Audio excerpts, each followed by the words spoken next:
Hello everyone, I'm Puqing. Today I'll present PIM-ANN, a system designed to turbocharge ANNS on real processing in memory hardware by enabling fine-grained Per-PIM-Core scheduling. Approximate Nearest Neighbor Search is currently the most mainstream vector search algorithm. ANNS aims to return top k nearest vectors to the query vector. The core operator of ANNS is distance computation. The distance computation operators have a low compute-to-memory access ratio, approximately 1:1. Therefore, ANNS introduces high memory intensity. IVFPQ is a very classic ANNS algorithm. Its workflow includes two phases, offline and online. The offline phase is index building stage, which consists of two steps. The first step is partitioning vectors using a clustering algorithm, and the second step is compressing vectors into PQ codes and codebooks while product quantization. The online phase is a query stage, which can be divided into four steps. The first step is class filtering, which means finding clusters that are close to the query vector based on cluster centers. The second step is lookup table construction, which means constructing lookup table based on the query vector and the codebooks. The third step is distance computation, which means computing query distances based on the lookup table. And the fourth step is identifying top k. Current mainstream ANNS systems can be divided into two categories, CPU-based and GPU-based. CPU-based systems face two key limitations. First, being constrained by the famous von Neumann memory wall, and second, having limited computational throughput, like fast CPU, disk ANN, and span ANN, while GPU-based systems are mainly constrained by, first, the same memory wall problem, and second, the limited memory capacity of GPUs like fast GPU, Renmin, and Fusion ANNS. To mitigate the memory wall, memory capacity, and computational throughput issues, PIM technology has gained widespread attention in academia and industry. UPMEM is the first commercial PIM hardware, as shown in the left figure. UPMEM looks similar to a regular memory stick and is also installed on the motherboard via a DIMM interface. As shown in the right figure, a standard UPMEM server includes CPU, regular memory, and memory integrated with process units. The CPU connects to both regular memory and the PU integrated memory, while the DDR bus. Each PIM unit consists of a PU and a memory bank. Each PU can only access its private MRAM, and different PUs can access their corresponding MRAMs in parallel. UPMEM has two core advantages. First, high bandwidth. Since different PUs can access their corresponding MRAMs in parallel, the aggregate bandwidth can reach 2.56 TB per second. Second, high parallel computing capability. A standard UPMEM server has 2,560 PUs, supporting up to 40,000 threads. We implement a strongman PIM-ANN system and find that the system does not fully exploit UPMEM's potential. On the one hand, there is a 5.5 times gap between actual performance and ideal performance.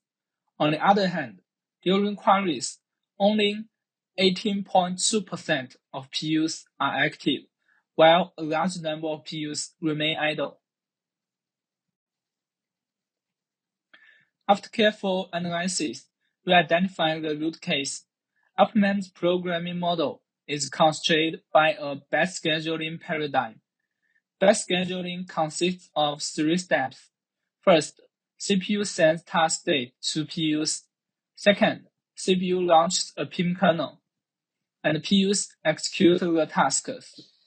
Third, CPU waits for the PIM kernel to complete, and then copies back results. Why batch scheduling underutilizes PUs?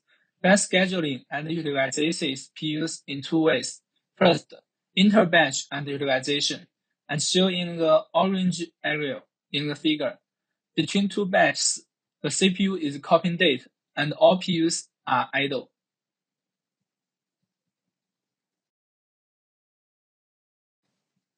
Second, intra-batch underutilization, as shown in the purple area in the figure. Within a batch, the number of active PUs gradually decreases over time.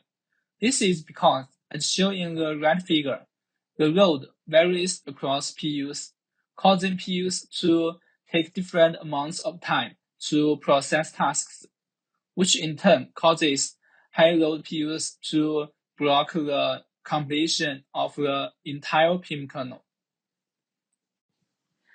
Further, why UPMEM is limited by batch scheduling. By carefully reviewing the Java source code and consulting documentation, we found the core reason. The MRAM bus is shared between CPU and PU and controlled by a mux that switches between CPU side and PU side states. Only one processor can use MRAM at any time. Therefore, we must prevent the CPU and PU from accessing MRAM simultaneously. Batch scheduling can achieve this, which explains why UPMEM is limited by batch scheduling. Therefore, the key idea of this paper is to enable per-PU scheduling with fine-grained abstraction. Per-PU scheduling refers to the ability to send tasks and copy back results individually at a single PU granularity. We observe that each PU has an independent control interface. While this interface, we can abstract MRAM ownership for each PU, enabling per-PU scheduling. As shown in the example in the figure, at first, we launch a continuously running PIM kernel. Now, we want to send a task individually to PU1. We need 2 steps.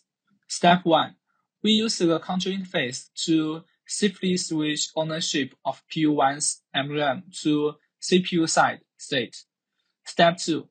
Read result date from PU1 and write task state to PU1. This achieves per-PU scheduling. Then, another task arrives and needs to be sent to PU2 for execution. The implementation steps are the same as those described for PU1. The overall architecture of PIM-ANN is shown in the figure. We introduced our design based on a classic ANNS algorithm, IVFPQ. The system consists of CPU and PIM components. We offload the most parallelizable steps, distance computation, and identifying top K to PIM, while the CPU handles the other steps. During system initialization, we launch a persistent PIM kernel for all queries. This PIM kernel runs until query processing is complete, and all PUs within the PIM kernel support per-PU scheduling. On the CPU side, we use per-PU query dispatching to decompose queries into multiple tasks and send them to the corresponding PUs.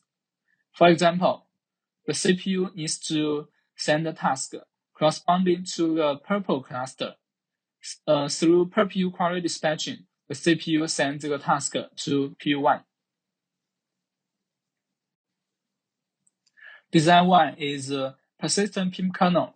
The key of persistent PIM kernel is when PIM is running, how to transfer data between CPU and PU.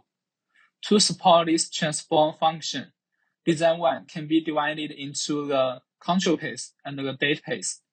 Below, we use an animation to illustrate our design. In the initial state, PU2 is computing. The mass state of PU2 is PU side. After the PU2 finishes computation, it means PU2 no longer needs ownership of MRAM. So, PU2 sends a message to notify CPU. After receiving the message, CPU switches the max of PU2 to the CPU side. After switching the max state to CPU side, the CPU gets the ownership of MRAM.